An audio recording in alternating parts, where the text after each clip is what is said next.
লাল টুকটুকে বেনারসি পরে মাথায় ঘোমটা দিয়ে নতুন বউ সেজেছেন ঢালিউডের জনপ্রিয় অভিনেত্রী অপু বিশ্বাস। তবে কি নতুন করে বিয়ে বসতে যাচ্ছেন অপু বিশ্বাস? ঢাকাই চলচ্চিত্রের ব্যস্ততম অভিনেত্রী অপু বিশ্বাস ভক্তদের কাছে যিনি ঢালিউড কুইন নামে অত্যাধিক পরিচিত। ব্যক্তিজীবনে আলোচনা সমালোচনা কাটিয়ে সৌন্দর্যের দ্যুতি ছড়াচ্ছেন সোশ্যাল মিডিয়ায়।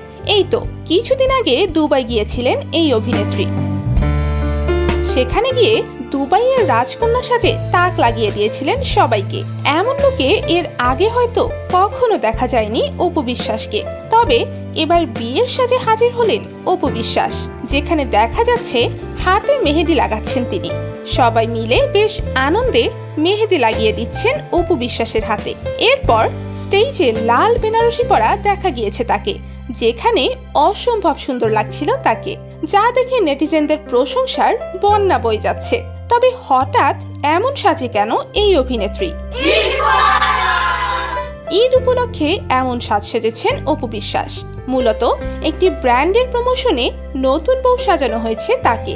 এমন রূপে নতুন করে নজর কেড়েছেন অপু বিশ্বাস, যা দেখে মুগ্ধ হয়েছেন ভক্তরা। তো ভিউয়ার্স, এমন সাজে অপু বিশ্বাসকে আপনার কেমন লাগলো তা অবশ্যই কমেন্ট করে জানাতে ভুলবেন না।